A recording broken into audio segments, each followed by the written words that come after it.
The Doom mod for Starfield is great, but what's the deal with those plushies?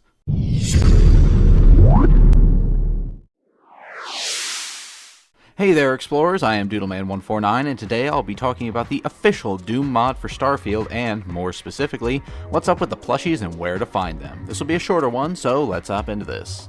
But before we get into that, how about a word from our pseudo sponsor? Hey there, spacefarers! Do you find yourself falling asleep in the long haul through the space lanes? Do you constantly feel worn out by the differences in local time on planets? Whether you're hauling cargo to New Atlantis or just going to visit Grandma in Aquila City, you need an energy drink that will keep you alert without the crash and with great flavor.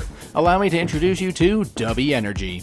Dubby offers a variety of flavors for all the discerning palates out there. From powders to shakers, from pre-made cans to t-shirts, there is plenty on offer from Dubby.gg.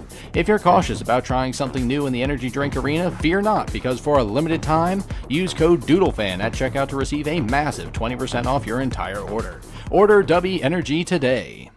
Before I hop into the first plushie, I just want to talk a little bit about them. You may be wondering why there are some plushies scattered around the plasma testing facility on Mars. Well, if you've played the recent Doom games, being Doom 2016 and Doom Eternal, then you know that even with all the violence, gore, and darkness of those games, that you can find little collectible action figures hidden away in the levels. These figures are in the form of various demons and the Doomslayer himself. Given Starfield already has an assortment of pre-existing plushies within the universe, the creator of the mod felt it was easy enough to implement them into the universe. By finding these plushies, you're then also able to build them for display at your outposts, so it gives you some creativity with your bases as well. Now, onto their locations. The first plushie you can find is relatively close to the start of the facility. Once you land at the Plasma Research Facility, you're met with massive doors and a button to open them. Go inside and hit the next button to cycle the airlock and enter the facility. You'll walk into a very tall central chamber with stairs to your right. Climb these stairs to advance through the facility, but about halfway up, if not a little further, there's a vent to your right on the wall. Much like most vent openings in the game, this one can be opened. Enter the air vent, and in the corner you'll see the Revenant plushie, sitting in the corner near a work light and some caseless shotgun shells. 1 out of 6 down. On to the next plushie. Exit the vent where you found the Revenant and continue up the staircase you were initially climbing. Once you reach the top of these stairs, you'll have a doorway on your left, ignore that for now, and instead head to the right, and on the same level you are, there's a workbench near a demonic altar. Sitting on this workbench is the Arachnotron plushie. Snatch him up and now you've got 2 out of 6 down. To find the next plushie, the Mancubus, you'll need to head to the opening to the left of the staircase you just ascended. Heading into this room, you'll be met with a few demonic cultists that need to be dealt with. After you kill them and use the password on the table near the terminal to access the terminal and open the door to your left, you'll need to head up the stairs to the next room and eliminate the cultist here as well. After doing this, before moving on, to the right of the door you entered from is the bathroom door.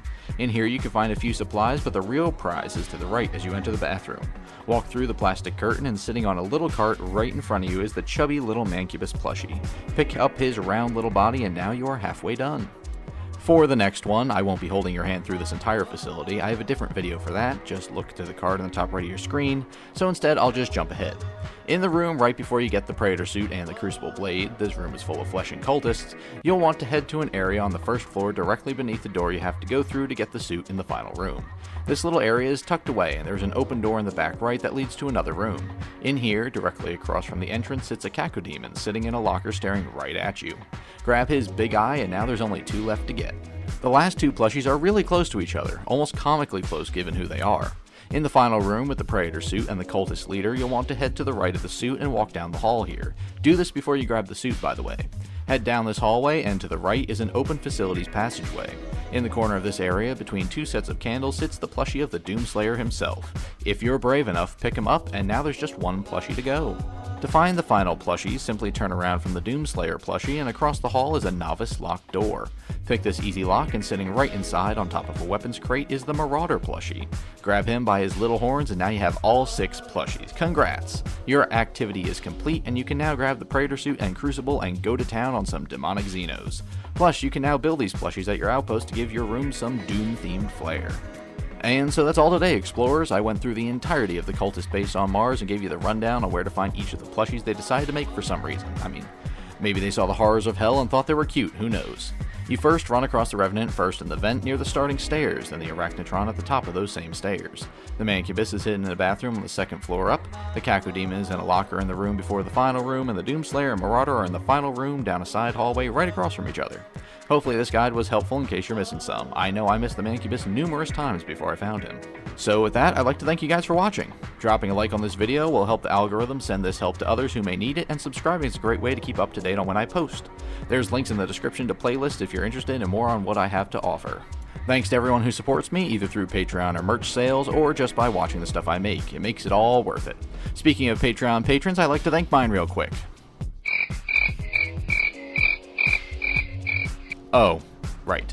Well, if you want to be the first to support me on Patreon, you know right where your name's going to pop up. I'm a little one-man army running this channel, so any support would go a long way to keeping the gears greased. Even if you don't, thanks for making it this far. If you have, drop a comment including the word Slayer in it, and I'll know you watched the whole thing. Until next time, Explorers, I've been your captain, DoodleMan149, and I'll see you again, sometime, somewhere, amongst the stars.